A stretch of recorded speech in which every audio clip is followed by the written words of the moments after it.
Mình và 3 người anh em được cử đến trái đất với một nhiệm vụ cực kỳ quan trọng, đó là quản lý một trạm xăng và bằng mọi cách thu thập càng nhiều thông tin về nhân loại càng tốt. Nhưng mọi thứ đã diễn ra không như kế hoạch. Trong hành trình đến đây, cả 3 người anh em của mình đều đã không qua khỏi và giờ đây, một mình phải gánh vác nhiệm vụ của cả 4 người trên một hành tinh hoàn toàn xa lạ. Mục tiêu của mình là tối đa hóa toàn bộ hệ thống nâng cấp để kiếm tiền, thu thập đủ điểm nghiên cứu và mở khóa toàn bộ công nghệ ngoài hành tinh đặc biệt, tất cả chỉ để chuẩn bị cho một cuộc đổ bộ quy mô lớn. Khi những người anh em khác của mình đặt chân xuống trái đất, đó sẽ là lúc hành tinh này bị xâm chiếm và sau đây sẽ là toàn bộ hành trình của mình trong Roadside Research. Ngay khi vừa đặt chân xuống trái đất, mình nhanh chóng nhận ra đây chỉ là một trạm nghỉ chân heo hút trên vùng cao, đến mình còn không chắc có ai thèm ghé qua hay không. Nhưng thôi, đã đến rồi thì vẫn phải bắt đầu. Việc đầu tiên mình cần làm là nhập hàng. Với số vốn ít ỏi có trong tay, mình buộc phải tính toán cực kỳ kỹ càng trước khi nhập. Sau một thời gian suy nghĩ, mình quyết định chọn những mặt hàng cơ bản nhất là trà và ngũ cốc để bày bán trong cửa hàng.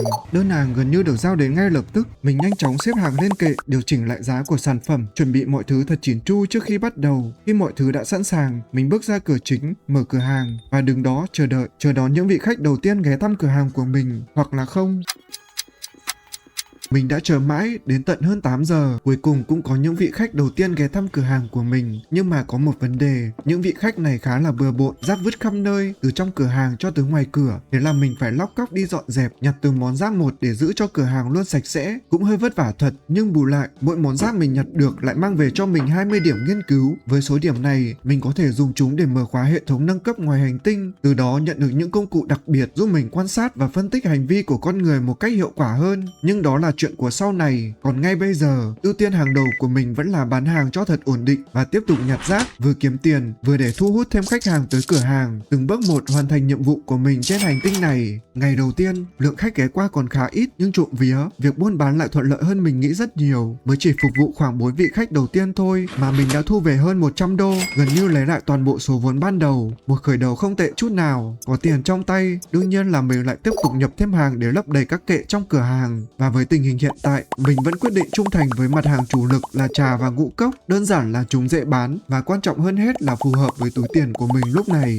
Sau khi hoàn thành việc sắp xếp hàng hóa, mình lại quay về quầy thanh toán để tiếp tục phục vụ khách. Thanh toán được một lúc thì cây xăng bên ngoài cũng bắt đầu có khách. Không chần chừ, mình lập tức dùng số tiền còn lại để nhập thêm 2 can dầu diesel và một can xăng RON 93 nhằm bổ sung thêm vào kho chứa. May mắn là việc đổ xăng ở đây cũng không quá phức tạp, mình chỉ cần nhận tiền từ khách, chọn đúng loại nhiên liệu mà họ yêu cầu, sau đó cắm vòi bơm vào xe và nhấn nút, phần còn lại chỉ là đứng chờ. Khi đồng hồ hiển thị chạm tới vạch đỏ thì quá trình bơm xăng cũng hoàn tất. Nhìn thì đơn giản thật, nhưng vừa phải bán hàng trong cửa tiệm, vừa phải chạy ra ngoài cây xăng phục vụ khách liên tục, khiến mình bắt đầu cảm thấy áp lực của việc phải một mình vận hành cả cái trạm nghỉ chân này. Đến cuối ngày, mình tranh thủ dọn dẹp lại toàn bộ khu vực, chứ khách hàng đã than phiền quá nhiều rồi, nhìn đâu cũng thấy rác thì ai mà muốn quay lại nữa. Sau đó mình tiếp tục nhập thêm hàng để lấp đầy toàn bộ các kệ trong cửa hàng, đồng thời đổ đầy kho chứa xăng để chuẩn bị cho ngày làm việc tiếp theo. Mình cũng tiện tay chuyển thùng rác ra phía trước cửa hàng, chứ mỗi lần phải chạy tít ra phía sau chỉ để vứt mấy thùng giấy hay căn xăng bỏ đi, thật sự khá là mất thời gian. Ngoài ra mình cũng bỏ ra 50 điểm nghiên cứu để mở khóa túi đựng rác. Theo mô tả thì món đồ này sẽ giúp mình gom được nhiều rác hơn trong một lần nhặt, còn hiệu quả thực sự tới đâu thì chắc phải chờ ngày mai mới biết được. Khi mọi thứ cuối cùng cũng ổn thỏa, mình mới dám yên tâm kết thúc ngày đầu tiên trên trái đất, và tổng kết lại thì mình kiếm được hơn 400 điểm nghiên cứu, nhưng tiền mặt chỉ còn đúng 11 đô. Nghe thì có vẻ hơi ít thật, nhưng thôi, ngày đầu tiên mà chưa bị âm tiền thì đối với mình đó là một thành công rồi. Bước sang ngày thứ hai, vừa mới mở mắt ra thì mình nhận ngay được một cảnh báo khẩn, phải dọn sạch toàn bộ bãi nôn trên sàn trước khi con người nhìn thấy và bắt đầu nghi ngờ. Sau khi xử lý xong hiện trường, mình lập tức đi ra phía trước để mở cửa đón khách cho ngày làm việc hôm nay. Trong lúc khách hàng đang loay hoay lựa đồ bên trong cửa tiệm, mình cũng tranh thủ đi dọn rác quanh khu vực phía trước cửa hàng, và phải công nhận, sau khi mở khóa túi đựng rác, công việc dọn dẹp trở nên nhẹ nhàng hơn hẳn. Mình không còn phải cầm từng lon rác rồi chạy đi vứt liên tục nữa, mọi thứ giờ nhanh và tiện hơn rất nhiều. Nói chung thì món nâng cấp này khá ổn áp trong thời điểm hiện tại. Hôm nay lại xuất hiện thêm một vấn đề mới, mình không biết đám con người ở khu vực này ăn uống kiểu gì mà nhà vệ sinh bốc mùi kinh khủng, và tất nhiên người phải xử lý đống hỗn loạn đó lại là mình. Có những lúc mình thật sự không biết bản thân đang điều hành một cửa hàng tiện lợi hay đang làm người hầu toàn thời gian nữa. Đến cuối ngày, mình quyết định chi 300 đô để mở khóa đồ uống đông lạnh. Kể từ bây giờ, cửa hàng của mình sẽ có thêm 3 loại đồ uống mới để bày bán. Hy vọng là khách hàng sẽ chịu móc ví nhiều hơn một chút.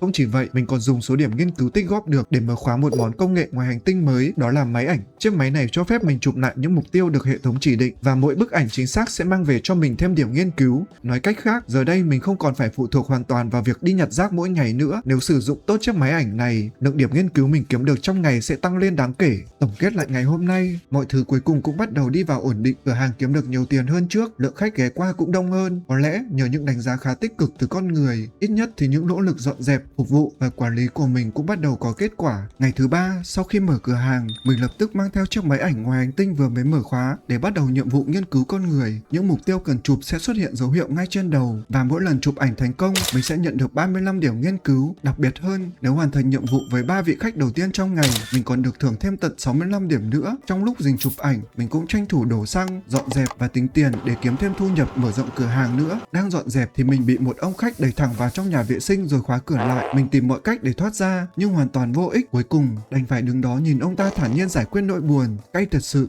Đến cuối ngày, mình cũng tích đủ điểm để mở khóa thùng rác tự động. Theo mô tả thì con người sẽ tự động bỏ rác của họ vào đây và rác sẽ tự động được xử lý, đồng nghĩa với việc từ giờ mình không còn phải dọn rác nữa. Đổi lại thì nó sẽ tăng 10% độ nghi ngờ của con người đối với mình, cũng khá ngon. Bước sang ngày thứ 4, nhờ có thùng rác tự động nên mình cũng đỡ bận chân bận tay hơn rất nhiều. Ít nhất thì giờ mình không còn phải chạy khắp nơi chỉ để nhặt từng món rác nữa. Tối hôm đó, trong lúc đang lén dình chụp ảnh các mục tiêu để thu thập thêm điểm nghiên cứu, mình bất ngờ bị một con người phát hiện và tất nhiên hắn ta lập tức gọi cho đặc vụ tới cửa hàng của mình. May mắn là mức độ nghi ngờ dành cho cửa hàng của mình vẫn còn khá thấp nên các đặc vụ chỉ kiểm tra qua loa một nút rồi rời đi. Không những thoát nạn, mình còn kiếm được tới 100 điểm nghiên cứu khi chụp ảnh thành công đặc vụ con người. Lại có thêm một cách để mình kiếm điểm mới. Đến cuối ngày, mình tiếp tục dùng số tiền kiếm được để mở khóa đồ hộp và các loại đồ ăn vặt nhằm làm phong phú hơn lượng hàng hóa trong cửa hàng. Sau đó, mình tranh thủ đổ đầy kho chứa xăng, xếp đầy toàn bộ hàng hóa lên kệ rồi mới yên tâm kết thúc ngày làm việc hôm nay. Ngày thứ 5,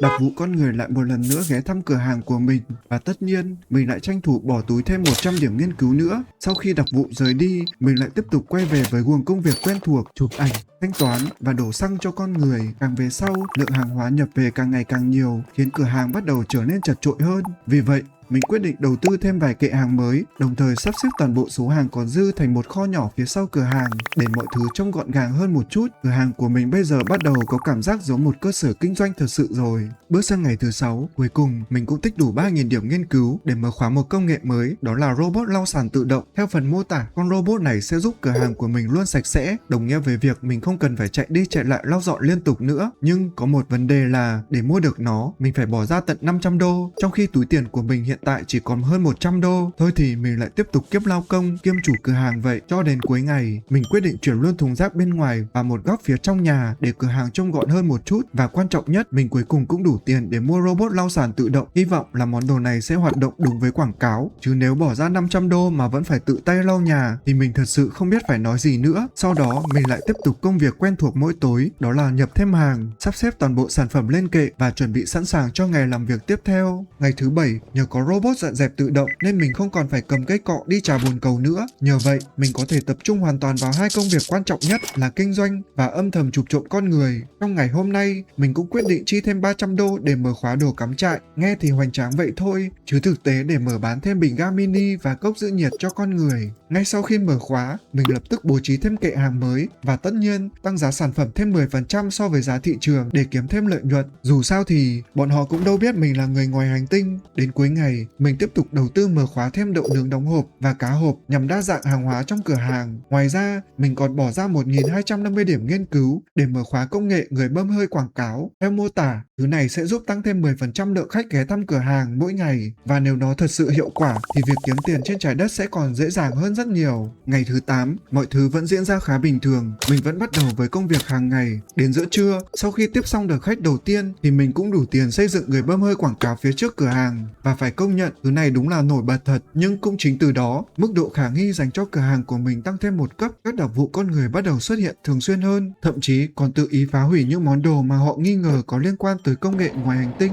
Tối hôm nay, con robot dọn dẹp của mình cũng bất ngờ lăn đùng ra hỏng ngay trong khi đang dọn dẹp. Đúng kiểu tất cả máy móc trong cửa hàng bắt đầu đình công tập thể vậy. Cũng muộn rồi nên mình tính tiền nốt cho vài vị khách đang ở trong cửa hàng, còn chuyện sửa chữa thì đợi sang ngày mai vậy. Ngày thứ 9, vừa mới mở mắt ra, mình phải chạy ngay đi sửa chữa người bơm hơi quảng cáo cáo cùng với robot dọn dẹp. Sau khi mọi thứ hoạt động ổn định trở lại, mình mới yên tâm mở cửa đón khách. Do tối qua đi ngủ hơi sớm nên sáng nay các kệ hàng vẫn còn trống kha khá, thế là mình lại phải tất bật xếp hàng hóa lên kệ để con người có cái mà lựa chọn. Chứ bước chân vào cửa hàng mà kệ trống trơn thì kiểu gì khách cũng quay xe bỏ đi mất. Đến đầu giờ chiều, các đặc vụ con người lại tiếp tục tới kiểm tra cửa hàng của mình. May mắn là hôm nay không có món đồ nào bị chúng phát hiện hay phá hỏng nên mọi thứ vẫn còn nguyên vẹn, đỡ phải mất thời gian đi sửa chữa. Sau khi đám đặc vụ rời đi, mình bắt đầu nhận ra kho hàng phía sau ngày càng bừa bộn hơn, thế là mình tranh thủ dành chút thời gian để dọn dẹp và sắp xếp lại mọi thứ. Ngoài ra, mình cũng nâng cấp thêm thùng nhiên liệu để chứa được nhiều xăng dầu hơn mỗi khi nhập hàng. Hệ thống cũng cảnh báo rằng việc nâng cấp này sẽ ảnh hưởng xấu tới môi trường, nhưng mà thôi, tiện cho mình là được, chứ mình có phải là con người đâu mà phải quan tâm tới chuyện đó. Cuối cùng, mình chi 2.000 điểm nghiên cứu để mở khóa công nghệ hàng rào tẩy não. Theo mô tả, thứ này sẽ giúp giảm tới 30% độ nghi ngờ của con người đối với cửa hàng của mình. Sau khi hoàn thành mọi thứ, mình mới yên tâm đóng cửa đi ngủ. Công nghệ hàng rào tẩy não hoạt động khá hiệu quả. Ngay sau khi vừa được lắp đặt, nó đã bắt đầu phát huy tác dụng. Mức độ nghi ngờ của con người giảm xuống một cách nhanh chóng, rồi chạm hẳn về con số 0. Ít nhất thì từ giờ, mình cũng đỡ phải thấp thỏm lo đám đặc vụ bất ngờ kéo đến kiểm tra cửa hàng nữa. Đúng là công nghệ ngoài hành tinh có khác. Đến cuối ngày, mình tiếp tục mở khóa máy chiếu hình ảnh thôi miên và thú nhồi bông gián điệp. Ngoài ra, mình còn mở bán thêm bánh mì cho cửa hàng. Sau khi hoàn thành hết mọi thứ,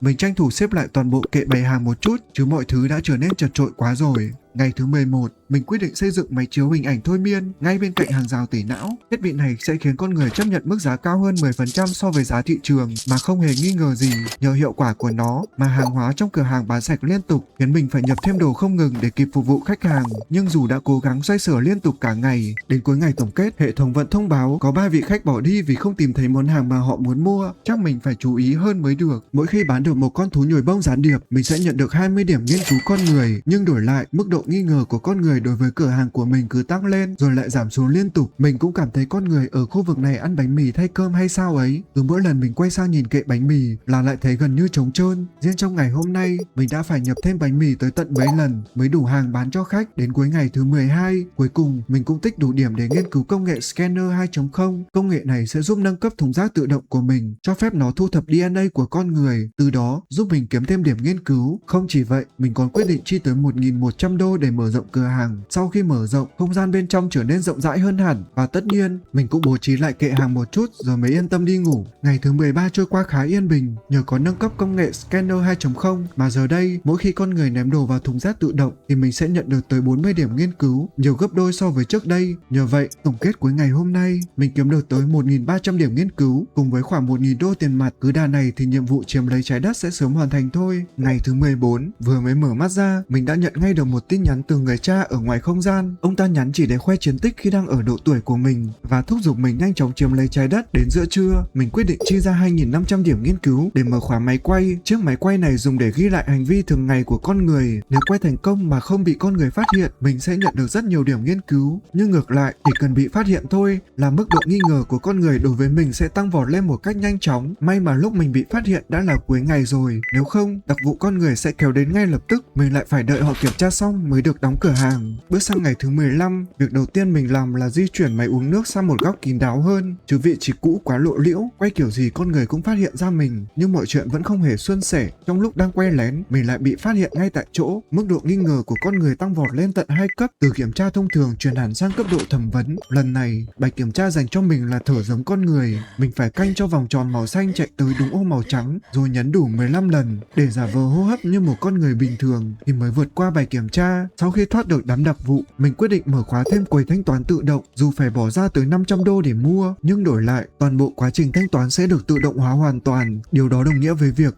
mình không còn phải đứng ở quầy thu ngân nữa, và từ giờ mình sẽ có nhiều thời gian hơn để tiếp tục quay lén và chụp trộm con người. Ngày thứ 16, việc đầu tiên mình làm là bán luôn quầy thu ngân thủ công cũ đi và thu về được 600 đô, lại có thêm tiền để nhập hàng. Hôm nay mình phải quay lại hành vi đi vệ sinh của con người. Ban đầu mình thử đứng bên ngoài để quay lén một cách kín đáo nhưng hoàn toàn không hiệu quả, thế là mình quyết định chơi liều, nhảy thẳng vào bên trong nhà vệ sinh để quay cho dễ. Và tất nhiên mình bị phát hiện ngay lập tức. Chỉ vài giây sau, đặc vụ con người lại kéo đến kiểm tra cửa hàng của mình. Lần này mình phải xì hơi giống con người. Mình đã cố gắng làm theo hướng dẫn nhưng cuối cùng vẫn thất bại hoàn toàn, và kết quả là tên đặc vụ rút súng bắn hạ mình ngay tại chỗ. May mắn thay, cơ thể hiện tại của mình chỉ là một bản sao nên cha mình lập tức gửi tiếp viện xuống để tiếp tục nhiệm vụ chưa hoàn thành. Sau vụ hỗn loạn vừa rồi, khách trong cửa hàng cũng chạy đi hết hết. Thế là mình tranh thủ dọn dẹp lại mọi thứ và chi ra 3.000 điểm để mở khóa hệ thống CCTV.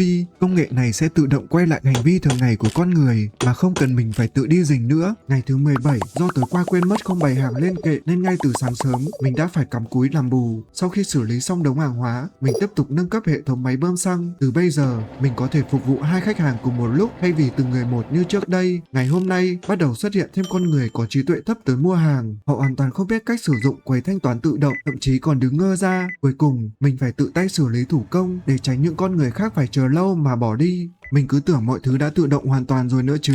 Chắc thi thoảng mình vẫn phải đi kiểm tra lại mới được. Đến cuối ngày, mình tiếp tục nâng cấp thêm thiết bị thanh toán tự động tại trạm bơm xăng. Từ giờ, khách hàng có thể tự động đổ xăng và thanh toán mà không cần mình đứng canh nữa. Nói cách khác, con người sẽ tự tương tác với máy móc để mua đồ và đổ xăng. Việc của mình bây giờ chỉ là quản lý xuất nhập hàng và tìm mọi cách kiếm càng nhiều điểm nghiên cứu càng tốt. Ngày thứ 18 đáng lẽ trôi qua khá yên bình. Nếu tối muộn hôm đó, mình không lỡ tay ném nguyên chiếc giày vào lưng của đặc vụ con người. Ngay lập tức, cô ta bắt đầu nghi ngờ mình là người ngoài hành tinh và lao vào truy đuổi không một chút do dự. Trong lúc bỏ chạy, mình liên tục vơ lấy đồ đạc xung quanh rồi ném về phía cô ta để cản đường, nhằm tranh thủ vài giây ít ỏi tìm cách thoát thân. Mình còn cố mở khóa máy tẩy não để mong sao có thể thoát khỏi tình huống này, nhưng vì cuống quá nên mình hoàn toàn không nhớ nổi nó nằm ở đâu. Và rồi, mình bị cô ta cho một phát dân chủ nằm ngay tại chỗ và mất thêm một nhân bạt nữa. Sau khi được gửi lại trái đất, mình mới phát hiện ra chiếc máy tẩy não được treo ngay trên bức tường, đúng chỗ mình vừa đứng lúc đó. Nếu mình bình tĩnh hơn một chút, có lẽ mình đã chạy thoát rồi. Ngày thứ 19, việc đầu tiên mình làm là bán bớt một chiếc máy quay treo tường để giảm mức độ nghi ngờ của con người xuống một chút. Mình chỉ giữ lại một chiếc rồi liên tục di chuyển nó qua lại giữa các vị trí cần ghi hình là đủ dùng rồi. Ngoài ra, mình cũng tiếp tục cập nhật thêm mặt hàng mới cho cửa hàng. So với những ngày đầu chỉ bán ngũ cốc và trà thì giờ đây lượng hàng hóa đã đa dạng hơn rất nhiều. Con người ghé vào cũng có nhiều lựa chọn hơn hẳn. Đến cuối ngày, đặc vụ con người lại tiếp tục tới kiểm tra cửa hàng của mình. Mình chỉ cần ném một món đồ bất kỳ vào người cô ta để cô ta ngã xuống, sau đó lập tức dùng máy tẩy não chiếu thẳng vào đầu cô ta sẽ tự động mất trí và bỏ đi như chưa từng có chuyện gì. Mình cũng tiếp tục mở khóa thêm photo booth và hệ thống loa phát thanh cho cửa hàng. Sau đó, mình lắp đặt cả hai phía trước cửa quán để thu hút sự chú ý của con người. Sau khi hoàn thành hết mọi thứ, mình cũng yên tâm đóng cửa, kết thúc ngày làm việc hôm nay. Do trong cửa hàng bây giờ xuất hiện quá nhiều công nghệ ngoài hành tinh nên mức độ nghi ngờ của con người đối với mình gần như lúc nào cũng duy trì ở cấp độ cao. Điều đó đồng nghĩa với việc các đặc vụ con người sẽ tới kiểm tra cửa hàng của mình hàng ngày và lần nào họ cũng tiến hành thẩm vấn mình. Mình cũng bắt đầu quen với điều đó rồi. Ngoài ra, photobooth mình mới lắp đặt cũng hoạt động khá ổn, nhưng mỗi con người chụp ảnh chỉ mang về cho mình 10 điểm nghiên cứu. Hơi ít thật nhưng mà cũng được. Lượng hàng hóa trong cửa hàng giờ đã nhiều tới mức mỗi ngày mình đều phải dành rất nhiều thời gian chỉ để bày hàng lên kệ. Nhiều lúc mình thực sự ước có thể tuyển thêm nhân viên phụ giúp mình, nhưng mình là người ngoài hành tinh nên nếu thuê con người vào làm việc thì sớm muộn gì thân phận của mình cũng sẽ bại lộ thôi. Không chỉ khu bán hàng phía trước mà ngay cả kho nhỏ phía sau giờ cũng đã chật kín các kệ chứa đồ rồi. Có lẽ mình phải tính tới chuyện mở rộng cửa hàng sớm thôi. Ngày thứ 23, mình quyết định mở rộng trạm xăng. Từ giờ mình có tới 2 trụ bơm xăng hoạt động cùng lúc thay vì chỉ một như trước đây. Hy vọng rằng việc mở rộng này sẽ khiến cửa hàng của mình ngày càng đông hơn. Kết thúc ngày làm việc hôm nay,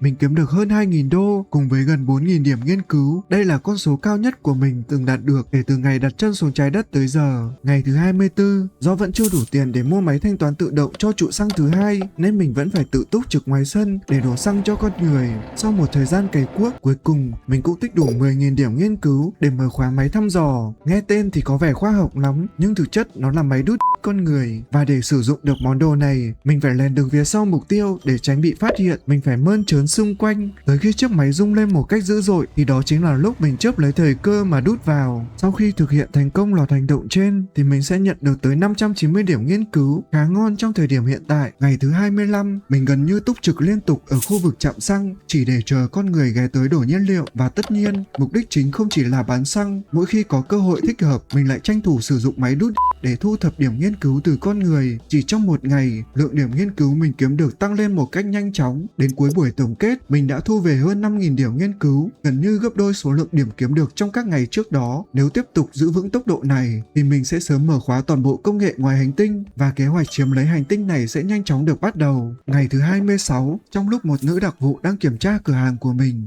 bỗng nảy ra một ý tưởng khá liều lĩnh. Mình thử lén lút bò ra phía sau cô ta để xem liệu có thể đút đặc vụ con người hay không, và kết quả là mình lại mất thêm một nhân bản nữa. Đúng là đặc vụ con người được đào tạo chuyên nghiệp có khác, không giống với con người ngu ngốc ngoài kia. Sau khi được gửi quay trở lại trái đất, mình mở khóa ngay máy tự động tẩy não, chỉ với 200 đô để lắp đặt, nhưng hiệu quả mang lại thì cực kỳ đáng giá. Ngay sau khi kích hoạt, mức độ nghi ngờ của con người đối với cửa hàng của mình giảm tới 50%, mọi thứ trở về với mức độ an toàn, mình cũng đỡ lo lắng hơn hẳn. Ngày thứ 27, cuối cùng mình cũng thành công sử dụng thiết bị thăm dò lên một đặc vụ con người trong lúc cô ta đang kiểm tra tủ lạnh của cửa hàng. Tất cả là để hoàn thành nhiệm vụ của hệ thống thôi, chứ số điểm kiếm được chỉ bằng với con người bình thường, chẳng đáng để mình đánh đổi sự an toàn của bản thân. Ngày thứ 28, mình quyết định chia ra 6.000 điểm nghiên cứu để mở khóa máy sao chép vật phẩm. Để thử nghiệm chiếc máy này, mình lấy vài hộp sữa bỏ vào bên trong chiếc máy xem nó hoạt động như thế nào. Ngay khi nhấn nút kích hoạt, mình bị trừ hơn 70 điểm nghiên cứu, nhưng đổi lại chỉ vài phút sau, chiếc máy tạo ra thêm hàng loạt hộp sữa giống y hệt bản gốc, cũng khá là tiện. Nhưng ở thời điểm hiện tại, mình vẫn cần tích lũy điểm nghiên cứu để mở khóa thêm nhiều công nghệ quan trọng hơn. Thế nên chiếc máy sao chép này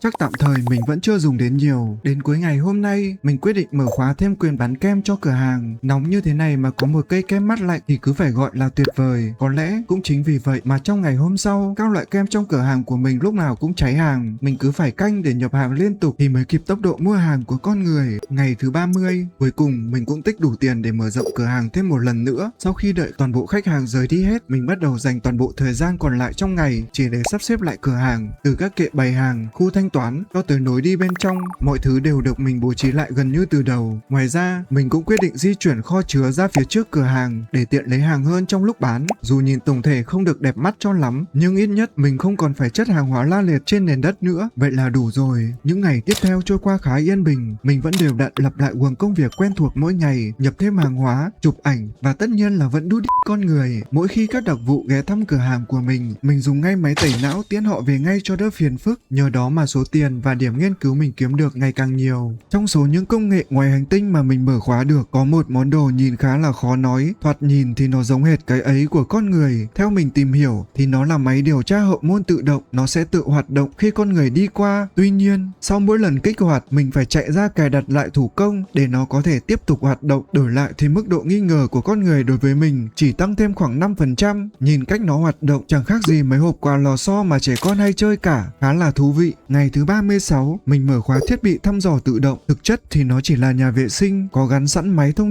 con người thôi. Ít nhất thì từ giờ mình cũng không còn phải tự tay làm mấy công việc kỳ quặc đó nữa. Con người chỉ cần bước vào sử dụng nhà vệ sinh như bình thường, còn hệ thống sẽ tự động âm thầm thu thập dữ liệu giúp mình. Ngoài ra, hôm nay mình cũng phát hiện ra hiệu quả của các máy tẩy não tự động có thể cộng dồn với nhau. Mình lập tức lắp thêm 2 cái nữa để giảm mức độ nghi ngờ của con người xuống mức tối thiểu nhất. Từ giờ mình coi như hòa nhập hoàn toàn với con người rồi. Ngày thứ 38, nhờ toàn bộ những thiết bị thu thập dữ liệu tự động trước đó hoạt động liên tục, mình cuối cùng cũng tích đủ điểm nghiên cứu để mở khóa nốt toàn bộ công nghệ ngoài hành tinh còn lại. Tất cả giờ được treo đầy trên tấm bảng công nghệ treo tường, chỉ chờ những người anh em khác của mình đặt chân xuống trái đất và sử dụng nữa thôi. Ngày thứ 40, mình bắt đầu bán bớt toàn bộ những vật phẩm không cần thiết trong cửa hàng để gom thêm tiền nâng cấp lần cuối. Sau khi bán hết tất cả những thứ cần bán thì mình vẫn còn 5 hạng mục chưa thể mở khóa hoàn toàn cho cửa hàng. Nhưng thôi, như vậy đối với mình cũng đã quá đủ rồi. Mình đã thu thập được vô số dữ liệu, nghiên cứu đủ loại hành vi của con người và chuẩn bị gần như toàn bộ công nghệ cần thiết cho cuộc đổ bộ tiếp theo. Nói cách khác, nhiệm vụ nghiên cứu của mình tại trái đất coi như đã hoàn thành. Còn chuyện xâm chiếm hành tinh này thì để những người anh em khác của mình lo tiếp vậy. Cảm ơn tất cả các bạn đã theo dõi hết hành trình của mình trong Roadside Research. Nếu mọi người có góp ý hay muốn mình trải nghiệm thêm tựa game nào khác thì hãy cứ để lại bình luận bên dưới nhé. Còn bây giờ, xin chào và hẹn gặp lại tất cả các bạn trong những video tiếp theo.